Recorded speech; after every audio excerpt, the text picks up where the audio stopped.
Welcome, everybody, to Back to Basics Bible Study, where we open up our minds to the one that's divine and show you guys the biblical basics of the Bible. We are continuing in the journey of Jesus Christ, talking about, more specifically in this lesson, talking about his selection of the 12 disciples. We just finished talking about the Sabbath and breaking that down some. And again, that's a study that I might have to go into more intensively. At a later time. But right now, we want to continue the journey of Jesus. If you are joining in for the first time, thank you for following. Go ahead and hit that like button, hit that subscribe button. And as I'm breaking down the scriptures on tonight, I want you to ask some questions. All right. So, as always, I think it's best to just read the scriptures verbatim, talk about it, share my thoughts, and go from there. So the first set, I'm gonna drop them in the comments below. Thanks to my beautiful, amazing wife, who is the tech guru of everything that I'm doing. She was able to fix my technical issues that we had last week, so I don't have to worry about them this week. So thank you to my beautiful, amazing wife. Hopefully she's in the comments there. All right, so we are going to the book of Mark, which is also my brother's name. Fun fact. So we're going to read the scripture here. And again, this is after Jesus had done many miracles. Just to recap, we witnessed Jesus do many miracles. We witnessed Jesus debate against the Pharisees and Sadducees concerning the Sabbath and things of that nature. We witnessed a lot of different um, accounts of Jesus in the start of his ministry. So up to this point, if you go back and look, up to this point, he called people to walk with him, like he told Peter to follow him and things of that nature. And the crowd has been forming, but he had not yet picked his 12 disciples. Marinate on that for a little bit. I'm starting at verse 7, Mark chapter 3, verse 7. Another fun fact, Mark and Matthew parallel a lot. It was rumored that Matthew took a lot of his accounts from Mark, but then took his own personal touch and added more to it from other stories that he heard. That's just one thing that I've heard about, the Gospels in their synoptic ways, right? And so another fun fact, I'm giving all the fun facts today. All the texts within the Gospels were not all in chronological order. So I was doing research to find, the everything and place them in chronological order. I also have a chronological Bible, and we've been doing a lot of research with that. So if this is your first time, that's where I'm coming from. If it seems like I'm all over the place, I'm actually going in order historically of how these accounts happen. So in Mark chapter 3, starting at verse 7. But Jesus withdrew himself with his disciples to the sea. And a great multitude from Galilee followed him, and from Judea, and from Jerusalem, and from Idumea, and from beyond Jordan, and they about Tyre to Sidon, a great multitude. When they had heard the great things he did, they came unto him. And he spake to the disciples that a small ship should wait on him because of the multitude, lest they should throng him. For he had healed many, insomuch that they passed upon him to touch him, as many had plagues. And unclean spirits, when they saw him, fell down before him and cried, saying, Thou art the Son of God. And he straightly charged them that they should not make him known. This is very deep right here. So first, I'm going to go back to verse 8. They that were following him started hearing about all the great things that Jesus was doing. Hey, shout out to Harrison Family Values. Thanks for joining in. If you got any questions, let me know. We're breaking down the Gospels. So People from Jordan, Tyre, Sidon, multitudes from all around. That's like if you're from Florida and the word was like if you go look on a map, it's really like it's really big. It's like people from Texas all the way up to Virginia was coming in here about this man named Jesus in Florida. So that's like a what's the word? Just geometric view of what it could look like as far as like distance was where the people were coming to visit him. And so people were coming from all around to hear him because of the great works that he was doing. I like this part here because it breaks down exactly what Jesus was doing at this time of ministry and his focal points. It said he spake to his disciples. Now he's talking about everyone. Everyone that was following him were his disciples because they were disciplined in their pursuit of Christ. Every single one of them were his disciples. Okay? And he told him that a small ship would wait on him because of the multitude, lest they should throng him. So he was going to wait, right? Because a multitude of people were trying to walk with him, were trying to be with him, were trying to go where he was going. And he gave them wisdom because he knew that everyone would try to go with him. And so he was precautious in that approach to going across the sea. But while he was there, it said, for he healed many, insomuch that they pressed upon him for to touch him, as many as had plagues. So people that were sick he did not fear. I like this part right here in this story because people who are sick did not fear approaching God, and Jesus did not push them away. He was there for that purpose, that time of healing. He made himself present. He made himself available to those that needed healing. And so when people are sick, he wasn't like, oh, I'll pray from a distance. Oh, you guys go over there. I'll send a word. Not in this account. Not at this time. He was that powerful that he can send the word. And there's another account with that. But the multitude had plagues. The multitude had coronavirus, right? And he stood in the gap as they touched them and tried to reach him. They were healed just by trying to grab a hold of him. And unclean spirits, when they saw him, fell down before him and cried, saying, thou art the Son of God. People that were full of sin, that had unclean spirits, spirits that were not of heaven, spirits that were of the world, that were of hell, that were tormenting, that were that were consuming the people. Those spirits, because they were spiritual beings, they recognized who God was. And sorry if it gets fuzzy, y'all, because um I have a storm here, so I'm trying to. Maybe I said the wrong word. Maybe I said a trigger word, right? I said a trigger word. I should have said that. All right. All right, so we good now. Yeah. YouTube try to fuzz me out because they know I said a trigger word. So I'm not gonna say that word again. All right, so again, if you're joining in, hit that like button, drop your questions below. But we're gonna keep going.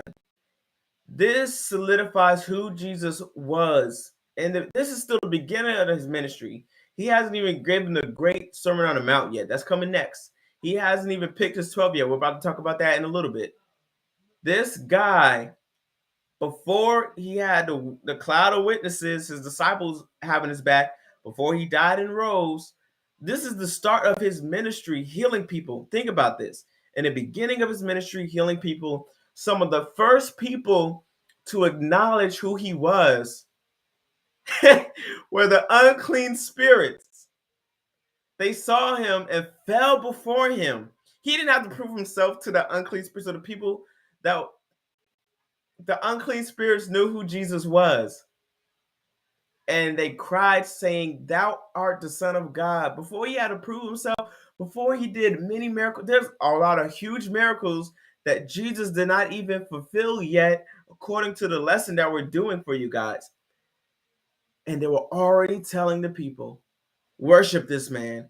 He is the Son of God, right? I'm getting excited. And they straightway charged them that they should not make him known. So in that moment, even to the point where the demons, unclean spirits, were recognizing who he was, they were charged, all the people were charged not to go forth and say, this is Jesus. Sorry, guys. My apologies. I have a dry throat, so I need to take a quick sip. My apologies. All right. So, continuing forward. This happened next. And I'm going to drop the similar scriptures so you can read them side by side. Give me just a moment. So we're still in Luke. We're about to be at verse 13. The parallel scriptures for that are Matthew 10, 1 through 4, and Luke 6, 12 through 16. Okay? So we moving. Mark 3, verse 13. And he goeth up into a mountain and calleth unto him whom he would, and they came unto him, and he ordained 12 that they should be with him, and that he might send them forth to preach, and to have power to heal sickness and to cast out devils. Right before I read off the names, there was another account here that I wanted to read here.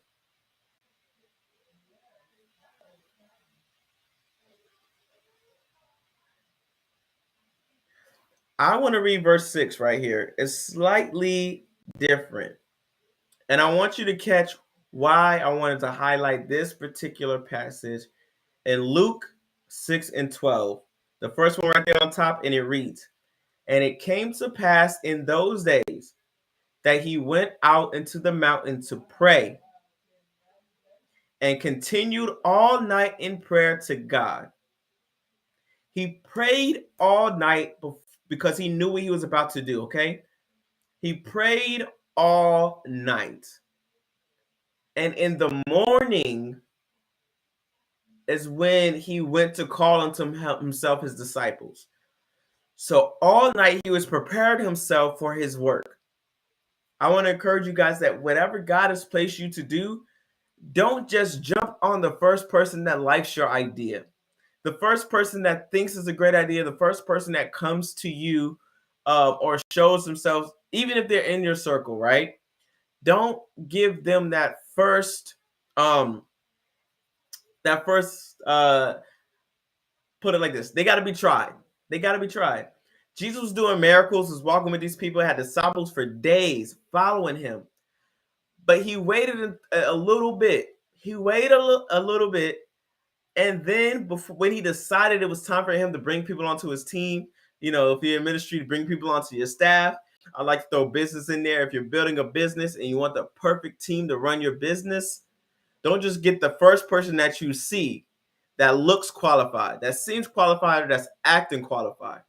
Go into prayer and seek the Lord all night long so you can clearly hear from heaven who do you need to have in your circle, even concerning the things in your life now. God is about to take you in a direction where you have to right now look at your circle and pray and make sure that the people that you're going to continue with in your circle are who God has for you. Again, all of these people, a lot of people were following Jesus at this point in the thousands, because they was from Judea, they was from Tyre, from Sudi, all these different places. They were from all these different places coming to see Jesus. And he had to go into prayer because he wanted to pick the perfect 12. And so this is my plea to you, that whenever you're starting something new, whenever you're starting a project, or if you're just going on a journey with Jesus and you need people to join you, You're going on a mission trip. You're going this way, that way, or you know, even look at your own ministry. Look at your own ministry, what God has you doing, where you're at, and make sure you get into that place of prayer. And make sure that those that are surrounding you are going to help you fulfill the work of God. Okay? Because it could be a good thing, but it might not be a God thing. Okay? Could be a good thing, but it might not be a God thing. And it says, and when it was day, he called unto him his disciples, and of them he chose 12, whom also he named apostles. He named them apostles. And I'm going to tell you, in Mark kind of tells you why, right? So in Luke, it lets you know that he names them apostles, but the ordinance behind it is found in Mark 3 and 14. And he ordained 12 that they should be with him, that they might be sent forth to preach, to have power to heal the sickness, and to cast out devils. So he was given his bodily authority to 12 specific people that he felt was able to do the job. Simon, he's surnamed Peter, and James, the son of Zebedee, and John, the brother of James, and he surnamed them Boanerges, Boanerges, and which is the son of thunder. And Andrew, and Philip, and Bartholomew, and Matthew, and Thomas, and James, the son of Alphaeus, and Thaddeus, and Simon the Canaanite, and Judas Iscariot, which also betrayed him, and they went into an house. Well, and just reads off the same there. And they both end the same way with Andrew, Peter, the brother James and John, Philip, and Bartholomew. So the name is slightly different there. So some of the text might show the other one. This one shows Bartholomew, Matthew and Thomas, James the son of Alphaeus, and Simon called Zelotes. And Zelotes right here that you will see, this word Zelotes, I had to look that up. And it meant one that was held in high regard, almost like a priest that wasn't a priest. It was a priest. They walked in a sense of holiness and were placed in high regard because of how they carried themselves. But they were also considered one that was rebellious against religious persecution.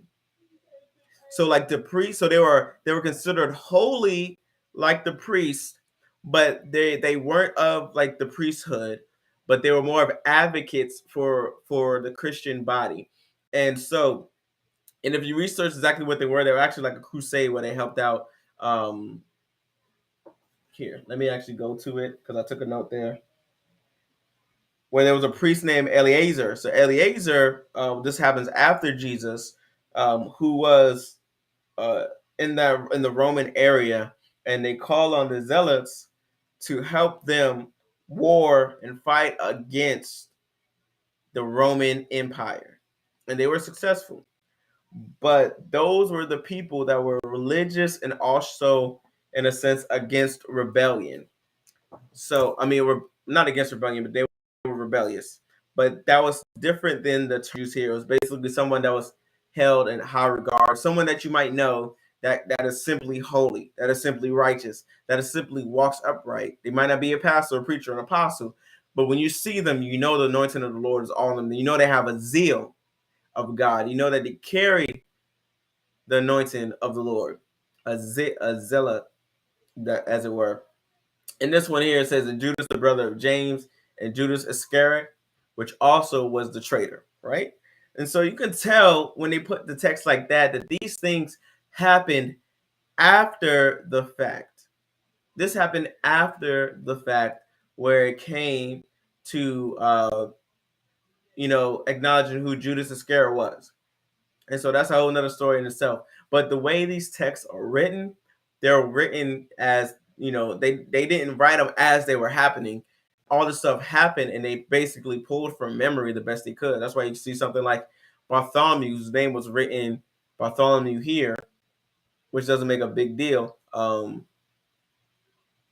Bartholomew there. So James, okay, my apologies. James, whose surname was, let's see. Nope, doesn't have what the meaning of that is. All right, cool. And so this is what happens after he helps the disciples. I got a few minutes left here, but I wanted to shine light on that at this particular time, after he was healing people, after he was acknowledged by demons who he was, he chose his disciples, and it was important that he went into prayer to do so. So remember, if you don't learn nothing else from this Bible study, remember that Jesus prayed heavily to himself, by himself, before he did great work. When he knew a task was coming that was going to be too much, he went and prayed because he knew who he was dealing with. All right, let's go to Luke chapter 17. We're going to talk about Jesus healing the great multitude, all right? Let's go. You guys with me still? And he came down with them, the disciples, after he chose them on the mountain. And he stood in the plain in the company of his disciples, and a great multitude of people out of all of Judea and Jerusalem, and from the seacoast of Tyre to Sidon, which came to hear him, and to be healed of their diseases. And they that were vexed with unclean spirits, and they were healed. And the whole multitude sought to touch him, for there went virtue out of him, and he healed them all. So if we bring this full circle, Jesus Christ healed, saw the multitude, went into prayer because he had foresight. So he was like, okay, this work is getting greater. A great multitude, right? Let me see if the text was different earlier. Because, I'm a firm believer that wording is everything.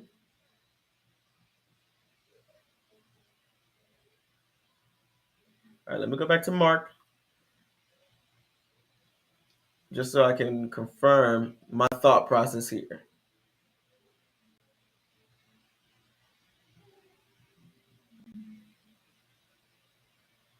All right, yep. So, and so here you see in verse 9, he was discussing the healing of the multitude, right? So there was a multitude of people, which means a lot of people came to see about him, and he healed them, and he did the work all by himself for the amount of people that it was. And he told them not to spread the word, but they spread the word anyway. So you can imagine that he was like, I already know that they're going to spell the word because I am speaking the gospel. I'm healing people, I'm delivering, I'm doing all these great things. Let me get 12 people that's going to help me out. So he picks 12 disciples that he trusts to continue and keep the legacy of his ministry going, and to start developing them, because he knew, one, hindsight, that they had to continue the work of the church. They had to continue to work in the ministry, continue to work in the kingdom. So let me get them started now. And I'm going to give them of my power. They're going to be able to preach the word. They're going to regurgitate the messages I'm already given. And then they're going to have power to heal the sick. And after he gave them this power, then a great multitude came. More people from all those areas came out to see about Jesus, to witness his miracles and healing. And yet he had enough people to carry the work. So he knew, because a great multitude came already, that more wanted to come, and he needed the help. So some of you right there, you are at a place in your ministry, in your walk with God, that you need help. And it just so happens that I'm talking to this point because one thing that we do big in our ministry, in our And in my business is teach people leadership quality, communication skills, and development skills on how to build a relationship, how to build a community, and how to network so you can build together, right? Jesus was at a point now where he could not do it alone. Jesus, who is God and man, yes, he easily could do it alone, but he used his own wisdom to say, I can do it alone. I have the power to do it alone, but I know it will be better for me not to continue this by myself. Let me gather 12 people that I know can understand me, understand my vision, implement my practices, and fulfill the work of the kingdom of heaven that I'm placing in them. And they were able together to, as verse 19 says, and the whole multitude sought to touch him, for what went out of him healed them all. I believe his connection and pouring out to those disciples to assist with the work that was being done was enough power to heal the great multitude. Jesus alone, well, not Jesus alone, yeah, Jesus alone. I'm going back and forth with it. Jesus alone gave the power necessary for his work to be fulfilled in that area, for lives to be touched, to be changed. Like, wouldn't you want to get that healing if he was in your neighborhood? If you heard Jesus, how far would you drive in today? If you live in Virginia and you heard Jesus was in New York, how quick would you get on the train? Well, never mind. I'm not even gonna go with that question because the Bible even talks about if someone's saying that they're me, do not listen to them. So forget that whole thing. Forget that whole thing. Forget I just said that. But how far are you willing to go to pursue God? How far are you willing to go? How much effort are you willing to put into your walk? Who are you willing to grow with? And that's the key thing. What makes it hard is one doing it by ourselves off our own strength. So the power of God makes it better. It makes it better for us.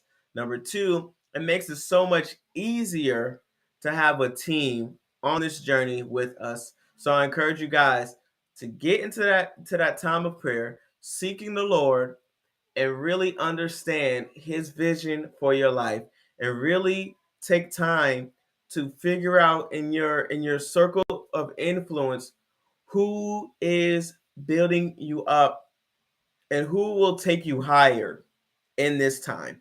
And again, not saying that people in your circle are bringing you down, but like if you was going to pick LeBron James or Paul George, right? You're gonna pick LeBron James or Paul George. Paul George is a great player, but I know I want to win this game, so I'm gonna pick LeBron James, right? That's all I'm saying.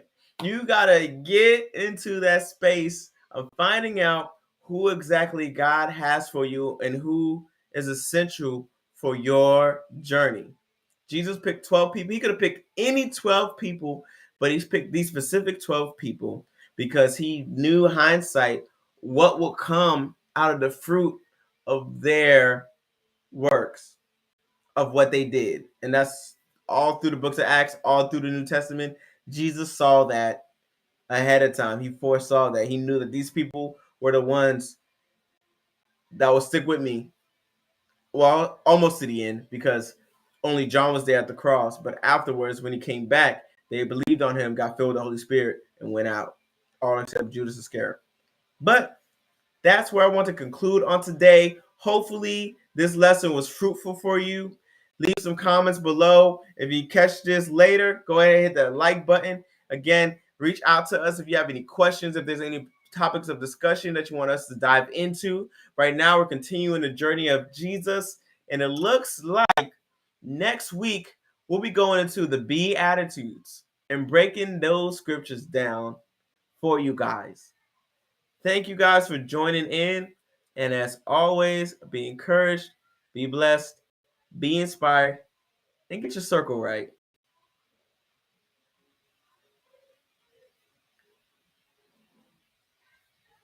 Let's see.